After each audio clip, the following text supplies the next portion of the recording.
À 59 ans, Olivier Mine apparaît comme l'une des figures les plus singulières, les plus respectées et paradoxalement les plus mystérieuses du paysage audiovisuel français. Depuis 3 décennies, il incarne une élégance rare, une intelligence affûtée, un humour posé, mais aussi une discrétion presque imperturbable. Les téléspectateurs, habitués à le voir dans Fort Boyard, dans des émissions spéciales, dans des documentaires littéraires ou dans des interventions culturelles, lui ont appris à reconnaître son phrasé distingué, son regard toujours mesuré, et cette façon très personnelle de se tenir à la frontière entre la lumière du show business et l'ombre d'une vie privée farouchement protégée. Pendant des années, un murmure persistant a parcouru les réseaux sociaux, les forums de fans et même les cercles journalistiques. Olivier Mine cache quelque chose, pas un scandale, pas une affaire sensationnelle, mais plutôt une vérité intime, existentielle, un fil narratif que personne n'avait réussi à saisir entièrement. Certains parlaient d'un secret professionnel, d'autres d'une philosophie de vie révélatrice,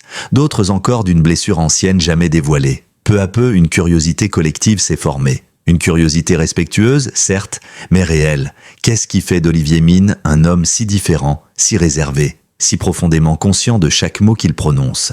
Et puis, un matin de décembre, dans une interview longuement attendue, une interview que l'animateur n'accordait qu'après des années de refus polis, Olivier Mine a décidé de parler. Ce n'était pas un scoop, pas une annonce tonitruante, pas un geste théâtral. C'était simplement un aveu. Un aveu calme, posé, mais chargé d'années de silence, d'observation, de maturation intérieure. Un aveu qui, comme il l'a lui-même dit, n'avait rien de spectaculaire mais tout d'essentiel. Ce qu'il a avoué, ce n'est pas une révélation scandaleuse. Ce n'est pas un mea culpa, ni une confession croustillante comme certains tabloïds l'auraient espéré. Non, ce qu'Olivier Mine a admis, c'est quelque chose de bien plus profond, intime et universel.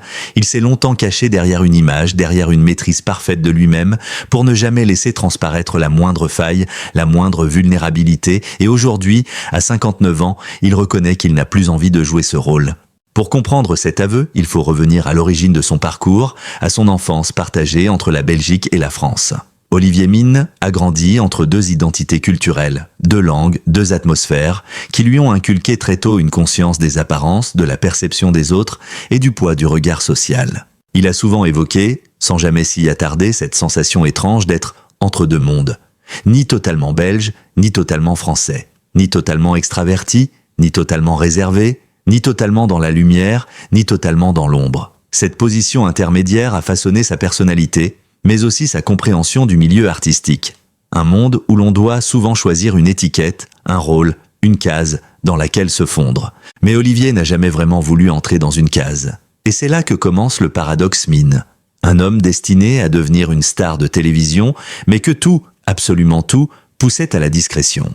Quand il commence sa carrière à la télévision dans les années 1990, il étonne déjà. Alors que beaucoup misent sur une personnalité bruyante, explosive, ou sur une image hyper formatée, lui choisit une posture élégante, presque théâtrale, héritée de sa passion pour la littérature et le théâtre classique. Très vite, un phénomène rare se produit. Les téléspectateurs l'apprécient non pour ce qu'il montre, mais pour ce qu'il laisse deviner. Il existe chez lui une forme de retenue qui intrigue, un calme olympien, qui contraste avec l'énergie souvent débordante du paysage audiovisuel. Et pourtant, derrière cette maîtrise, quelque chose brûle, quelque chose qu'il ne montre pas, qu'il ne veut pas montrer. Un feu intérieur nourri d'ambition, de sensibilité, d'idéalisme et de peur d'être blessé. La télévision est-elle devenue un refuge ou un masque? Pendant longtemps, il refuse de répondre à cette question, jusqu'à aujourd'hui. Ce que l'on a longtemps ignoré, parce qu'il le dissimulait très bien, c'est qu'Olivier Mine est un hypersensible. Une sensibilité qu'il a longtemps prise pour une faiblesse, qu'il a appris à camoufler derrière un humour élégant, derrière des phrases parfaitement calibrées, derrière une image de dandy moderne toujours en contrôle de lui-même. Son aveu commence ici. Il raconte qu'au début de sa carrière, il croyait que montrer ses émotions, ses peurs, ses doutes reviendrait à mettre son avenir en danger. Il croyait que pour exister dans ce milieu, il fallait être invulnérable, impérial, intouchable. Il avait tort. Mais comme beaucoup de jeunes artistes cherchant leur place, il n'a pas compris cela immédiatement. Ce n'est qu'au fil des années, au fil des tournages, des échecs, des réussites, des longues saisons de Fort Boyard, qu'il a lentement appris à accepter ce qu'il était réellement. Un homme pour qui la sensibilité n'est pas un handicap, mais une force, à condition de ne plus en avoir honte. Dans son entretien, Min raconte une période que très peu de gens connaissent, des années de doutes silencieux, des soirs où il rentrait chez lui en se demandant s'il était à la hauteur, s'il n'était pas en train de jouer un rôle trop exigeant, trop éloigné de lui-même, des moments où l'image qu'il donnait au public semblait le protéger autant qu'elle l'étouffait. Il avoue avoir longtemps souffert d'une contradiction intérieure. Vouloir être aimé pour ce qu'il est, mais ne jamais montrer qui il est vraiment, cette contradiction, il la porte comme un secret inavoué. Et c'est précisément ce secret que le public, inconsciemment, pressentait depuis des années. Ce quelque chose qu'il n'avouait jamais. Cette retenue constante, cette impression qu'il manquait un chapitre à l'histoire. Aujourd'hui, il explique. Pendant trop longtemps, j'ai eu peur d'être transparent. Peur qu'on me juge, peur qu'on me réduise, peur qu'on me démasque, alors que je ne cachais rien d'autre que ma sensibilité. Et cet aveu, simple en apparence, est d'une puissance incroyable. Pourquoi maintenant ? Pourquoi à 59 ans ? La question que tout le monde se pose est évidente. Pourquoi avoir attendu 59 ans pour dire cela ? Olivier Min répond avec une maturité désarmante. Parce que j'avais enfin vieilli assez pour cesser de vouloir paraître fort, et assez vécu pour comprendre que la force, c'est justement d'accepter sa fragilité. C'est peut-être là le cœur de son message, et la raison pour laquelle son aveu touche autant. Ce n'est pas un révélateur de scandale, mais un révélateur d'humanité. À un âge où beaucoup cherchent à retenir leur gloire, à préserver leur légende, lui choisit la vérité. Au fil de l'entretien, Olivier Min développe une analyse presque philosophique de son rapport à la célébrité. Il explique que la notoriété n'est pas un bouclier. C'est au contraire un miroir déformant qui amplifie tout. Les doutes, les regrets, les défauts, les maladresses. Il affirme que son plus grand défi n'a jamais été la pression médiatique, mais l'exigence qu'il s'imposait à lui-même. Il voulait bien faire, toujours, trop, peut-être. Cette quête de perfection l'a longtemps empêché d'avouer qu'il avait des peurs, des hésitations, comme tout le monde. Ce qu'il reconnaît aujourd'hui, c'est qu'il n'est pas un personnage mais un homme. Un homme qui a appris à se connaître tard, à s'accepter lentement et à se pardonner encore plus lentement. Si le premier aveu d'Olivier Min, celui de sa sensibilité longtemps cachée, a surpris par sa sincérité, le second, celui qu'il développe naturellement dans la suite de son entretien, va encore plus loin. À 59 ans, l'animateur iconique décide de regarder sa carrière, sa vie personnelle, ses blessures et ses ambitions avec une lucidité d'une rare profondeur. Et c'est à travers cette réflexion, profonde, presque existentielle, qu'Olivier Min révèle enfin cette seconde vérité que le public soupçonnait depuis longtemps. Il n'a jamais vécu sa carrière comme une réussite personnelle, mais comme une exigence permanente, une course contre lui-même, une tentative désespérée d'être à la hauteur d'un idéal qu'il avait lui-même inventé. Pendant des décennies, le public a vu en lui un homme accompli, un animateur respecté, un visage incontournable du service public. Depuis la fin des années 1990, il enchaîne les programmes, les directs, les prime time. Chaque été, il devient presque le symbole d'un rituel collectif. L'ouverture de la saison de Fort Boyard. On ne compte plus les enfants devenus adultes qui disent « J'ai grandi avec Olivier Min ». Les commentateurs parlent d'une carrière exemplaire, les producteurs soulignent sa fiabilité, les journalistes évoquent sa culture, sa diction impeccable, son respect du public. De l'extérieur, tout semble parfait. Un homme stable, un parcours sans éclat scandaleux, une figure rassurante, presque institutionnelle. Mais la réalité intérieure est tout autre. L'ombre de l'autocritique, l'ennemi invisible. Dans son entretien, Olivier Min avoue une vérité difficile à entendre, encore plus difficile à exprimer pour quelqu'un qui a toujours cultivé la maîtrise. Il n'a jamais été satisfait de lui-même. Pas une seule fois. Même au sommet. Même quand il recevait les louanges de toute la profession. Il explique qu'après chaque émission, chaque prestation, chaque interview, il passait des heures, parfois des nuits entières, à analyser ce qu'il aurait pu mieux faire. Un mot trop lent. Un regard trop rapide. Une inflexion de voix trop appuyée. Une blague qui aurait pu être interprétée autrement. Cette autocritique permanente, presque maladive, n'était pas visible du public. Elle n'était même pas perceptible pour ses collègues les plus proches. Mais elle rongeait l'homme en profondeur. Il confie « Je me suis imposé une exigence irréaliste.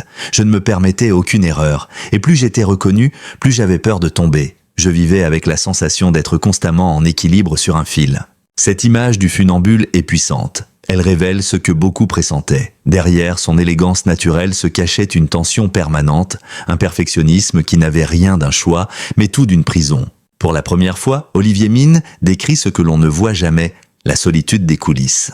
Il raconte qu'avant chaque tournage, il ressentait un mélange étrange de trac, de responsabilité et d'angoisse silencieuse.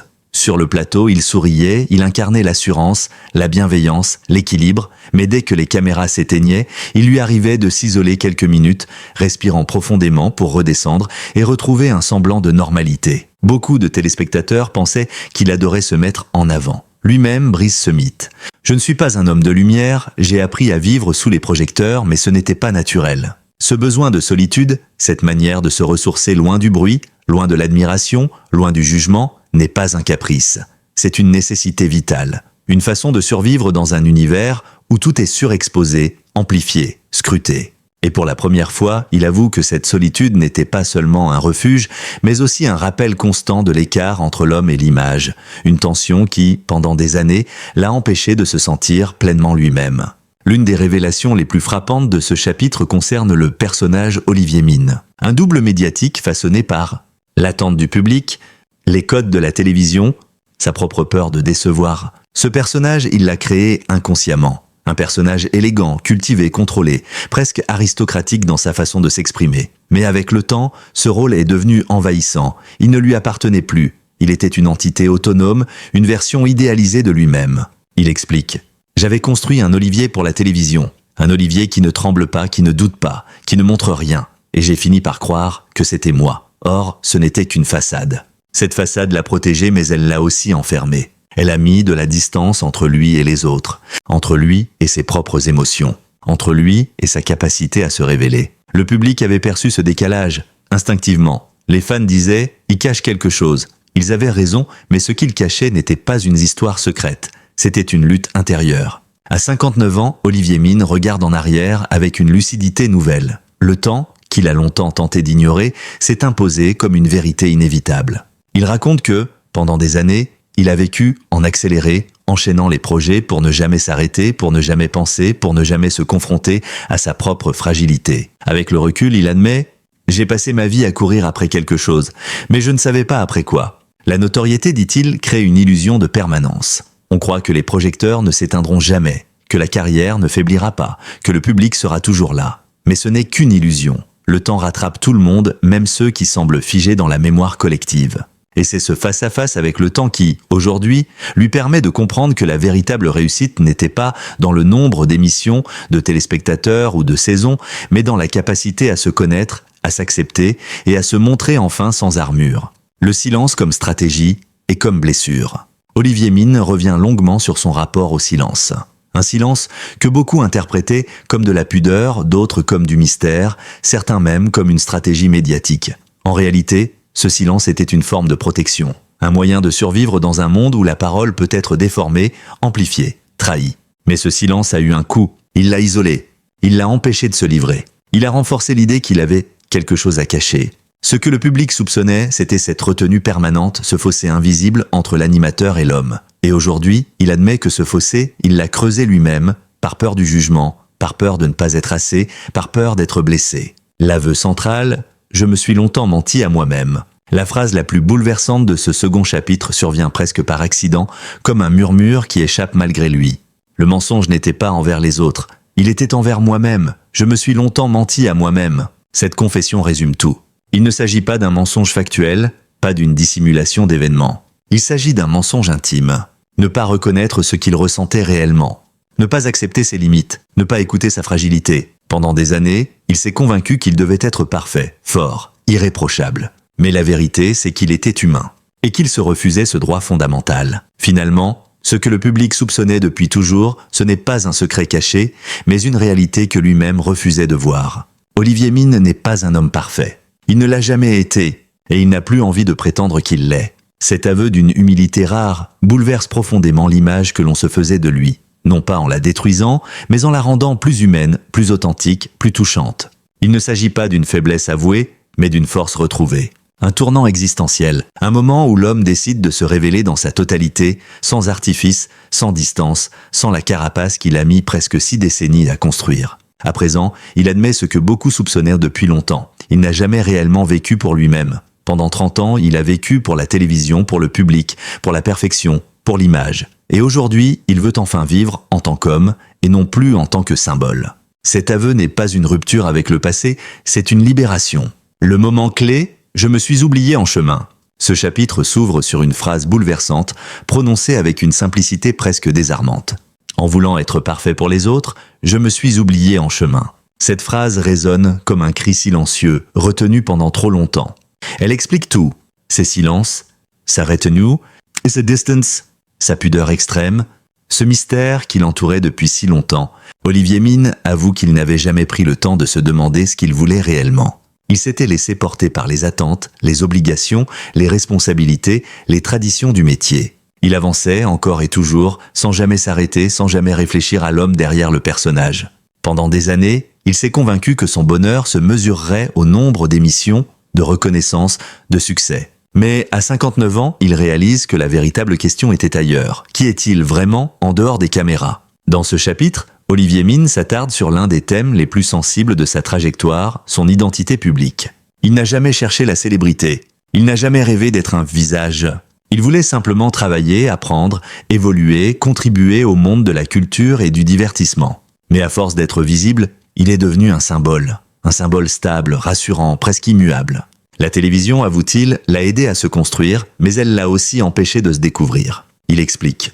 L'image que les gens avaient de moi était tellement forte que je n'arrivais plus à m'en détacher, j'avais peur de la briser. Ce qu'il avoue ici, c'est qu'il avait peur de décevoir, peur de changer, peur de prendre le risque d'être lui-même si cela ne correspondait plus aux attentes du public. Cette peur le retenait, l'étouffait, l'empêchait de grandir pleinement. Et pourtant, le public n'attendait qu'une chose, qu'il se montre tel qu'il est, dans toute son humanité. L'un des passages les plus marquants de ce chapitre aborde un aspect rarement évoqué par l'animateur, sa vie personnelle. Il ne révèle aucun détail intime, il refuse la curiosité intrusive, et c'est son droit absolu, mais il évoque un constat simple, douloureux, brut. J'ai tellement donné à mon travail que je n'avais plus rien à donner à ma vie privée. Cette phrase reflète le destin de nombreux artistes, mais chez lui, elle prend une dimension particulière, car pendant des années, le public a vu en Olivier Mine une figure stable, un phare, un repère. Peu imaginer qu'en réalité, il vivait dans un certain isolement. Pas par choix mais par habitude.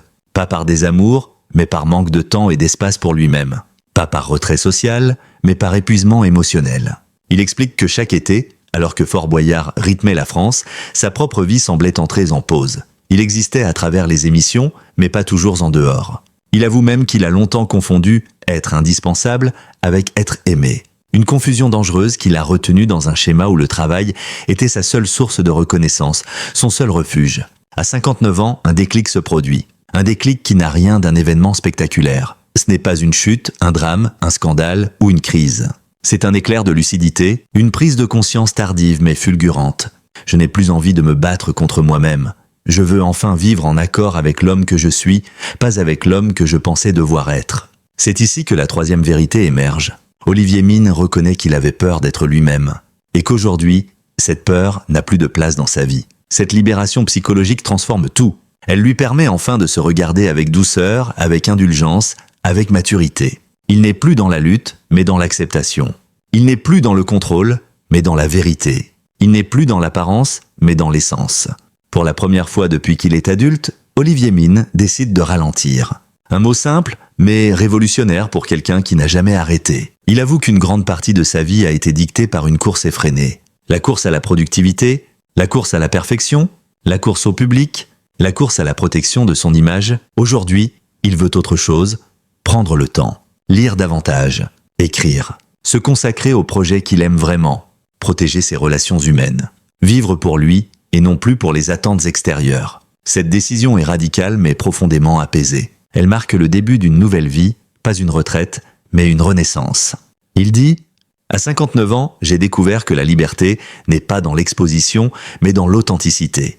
L'impact de cette révélation sur le public, un choc doux, mais profond. Lorsque l'interview a été publiée, le public a réagi avec une empathie immense. Des milliers de messages ont afflué. De gratitude, de compréhension, d'admiration, parfois même de soulagement. Car ce que les gens ont compris, c'est que derrière l'icône télévisuelle, il y avait un homme qui avait peur, qui doutait, qui souffrait parfois, comme tout le monde. Et paradoxalement, c'est ce geste d'humanité qui l'a rapproché du public plus que des années de télévision. Sa sincérité a brisé une distance. Elle a révélé un lien fragile, mais réel. Elle a transformé une figure médiatique en un être humain complet. À travers son témoignage, Olivier Mine offre une réflexion universelle. Il nous rappelle que le courage n'est pas toujours visible. Ce n'est pas toujours un acte spectaculaire. Ce n'est pas toujours un combat extérieur. Le vrai courage, parfois, consiste simplement à se regarder en face, à accepter sa vulnérabilité, à reconnaître que l'on s'est trompé, que l'on s'est menti, que l'on s'est oublié, et à choisir de recommencer. Son histoire n'est pas celle d'un homme qui s'effondre, mais celle d'un homme qui se relève. Un homme qui, après avoir porté un masque pendant trop longtemps, décide enfin de respirer à visage découvert. La vérité que tout le monde soupçonnait, enfin confirmée. Alors, quel est cet aveu que Chung Tavan Luan Gingo Tulo, Nyu Tieo Jebai Bao Goi? Ce n'est ni un scandale ni une révélation sensationnelle. C'est quelque chose de bien plus profond. À 59 ans, Olivier Mine admet qu'il n'a jamais été l'homme parfait, stable et inébranlable que l'on imaginait. Il a vécu derrière une façade. Il s'est oublié. Et aujourd'hui, il choisit enfin d'exister pour lui-même. Ce que le public avait perçu comme un mystère n'était que la partie cachée d'une lutte intérieure. Et maintenant que cette lutte s'achève, un nouvel Olivier apparaît, un homme libre, lucide, apaisé. À l'issue de ce long voyage dans la vie intérieure d'Olivier Mine, une évidence s'impose. Nous ne sommes pas seulement les témoins d'une confession, mais d'une transformation fondamentale. Ce que l'animateur de 59 ans nous révèle aujourd'hui dépasse les frontières du simple récit individuel. Son aveu, ses mots, ses silences, tout ce qu'il a longtemps retenu pour lui, tout cela compose une leçon universelle sur la fragilité humaine, sur la quête d'identité, sur l'importance de se libérer des masques que la vie, la société ou le succès nous imposent. Pendant des années, Olivier Mine a été analysé, commenté, admiré, parfois même fantasmé. Sa silhouette élancée, sa diction parfaite, son calme olympien, cette aura de mystère qu'il entretenait presque malgré lui, tout cela a façonné une icône. Mais derrière cette icône, il y avait un être humain qui doutait, qui s'interrogeait, qui cherchait non pas la gloire, mais un sens. Et aujourd'hui, enfin, il admet ce que tant avait deviné. La façade n'était pas une stratégie, mais une armure forgée contre la peur d'être vulnérable, contre la peur d'être jugé, contre la peur de ne pas correspondre à l'image que le public avait de lui. Ce qui bouleverse dans cette révélation, ce n'est pas son caractère spectaculaire, car elle ne l'est pas, c'est sa simplicité, sa vérité nue, l'humilité avec laquelle un homme public accepte de reconnaître ses limites et d'ouvrir une brèche dans le personnage qu'il incarnait depuis trop longtemps. En réalité, ce qu'Olivier Mine nous offre, c'est un miroir. Un miroir dans lequel chacun peut reconnaître ses propres luttes, ses propres contradictions, sa propre difficulté à s'accepter tel qu'il est. Car qui n'a jamais ressenti ce besoin de plaire ? Qui n'a jamais ressenti cette pression de réussir, de ne pas décevoir, de répondre à des attentes parfois écrasantes? Qui ne s'est jamais senti étranger à lui-même en essayant de correspondre à un rôle trop grand ou trop étroit? Le silence qu'il a gardé pendant si longtemps, ce silence qui fascinait tant, ce silence que l'on prenait pour du mystère ou de la pudeur, était en réalité une cage, un espace où il se protégeait autant qu'il s'étouffait. Et aujourd'hui, en brisant cette cage, en retirant ce dernier voile, il montre ce que signifie réellement la liberté intérieure, la capacité de dire « voilà qui je suis », sans craindre le regard des autres. Ce moment de révélation arrive à un âge où la société attend souvent que l'on s'assagisse, que l'on se fige, que l'on se conforme encore plus. Mais Olivier Mine fait exactement l'inverse. Il choisit de se réinventer, il choisit d'ouvrir un nouveau chapitre. Il choisit de vivre non plus comme une incarnation de perfection, mais comme un homme authentique, un homme complet, un homme qui ne cherche plus à cacher son humanité. Et c'est précisément cette authenticité qui marquera durablement son héritage. Pas ses 30 ans de télévision, pas ses succès publics, pas même son élégance légendaire. Ce qui demeurera, ce qui inspirera, ce qui touchera le public pendant longtemps encore, ce sera ce message. Il n'est jamais trop tard pour se retrouver. Il n'est jamais trop tard pour dire la vérité. Il n'est jamais trop tard pour s'aimer enfin soi-même. Ce message, il ne l'offre pas seulement à ses admirateurs, mais à tous ceux qui, dans le silence de leur vie quotidienne, portent des masques par nécessité, par peur ou par habitude. Il rappelle que la perfection n'est pas un idéal, mais une illusion, que la force ne se mesure pas à la capacité de tout contrôler, mais à celle de se laisser voir. Que la dignité humaine ne s'accommode pas du mensonge intérieur, mais fleurit dans la vérité. Aujourd'hui, Olivier Mine devient ce qu'il aurait toujours dû être. Un homme qui parle avec son cœur, et non plus seulement avec son image. Un homme qui accepte ses doutes, ses failles, ses cicatrices. Un homme qui comprend que sa valeur ne se trouve pas dans la maîtrise parfaite de son rôle public, mais dans la liberté intime d'exister en pleine lumière, sans armure. Son parcours, relu à la lumière de cet aveu, apparaît alors sous un jour nouveau. Chaque étape, chaque silence, chaque hésitation prend un sens inattendu. On comprend mieux pourquoi sa présence à l'écran nous touchait tant. parce qu'il y avait quelque chose d'indiciblement humain derrière cette élégance, un mélange rare de fragilité et de dignité, un équilibre instable mais poétique entre la retenue et l'émotion. Et désormais, ce n'est plus un mystère, c'est une certitude. Une vérité douce, profonde, presque apaisante, ce que nous avons toujours soupçonné, cette tension intérieure, ce combat silencieux, cette profonde humanité, est enfin confirmée. Et loin de diminuer l'homme, cette révélation ne fait que l'agrandir. Olivier Mine, à 59 ans, n'est plus seulement un animateur. Il devient un symbole de résilience, de maturité, de renaissance. Un homme qui nous rappelle que la vie, même après des décennies de parcours tracés, peut encore surprendre, encore émouvoir, encore recommencer. Et peut-être qu'au fond, c'est cela que le public attendait depuis toujours. Non pas un héros parfait, mais un homme vrai. Chers lecteurs, si cette histoire vous a touché, inspiré ou simplement ému, je vous invite chaleureusement à continuer cette aventure avec nous. Sur cette chaîne, nous explorons ensemble les destins des personnalités publiques, leurs vérités cachées, leurs combats invisibles, leur renaissance parfois inattendue. Notre objectif n'est pas seulement d'informer, mais d'éclairer, de comprendre, de ressentir. Si vous souhaitez recevoir d'autres récits profonds comme celui-ci, si vous aimez les analyses sensibles, les portraits humains, les voyages intérieurs derrière les projecteurs, abonnez-vous dès maintenant à la chaîne. Votre soutien nous permet de continuer à produire des contenus de qualité, nourris de recherche, d'émotions et d'un regard journalistique unique sur ceux qui façonnent notre culture. N'oubliez pas de liker la vidéo, vous abonner, activer la cloche, laisser un commentaire pour nous dire ce que vous pensez de l'histoire d'Olivier Mine. Votre voix compte. Votre présence enrichit la communauté. Et ensemble, nous continuerons à raconter ces histoires qui éclairent de nos vies autant que celles des célébrités. Merci du fond du cœur de votre fidélité, merci de votre bienveillance, et à très bientôt pour une nouvelle histoire qui, je l'espère, vous touchera autant que celle-ci.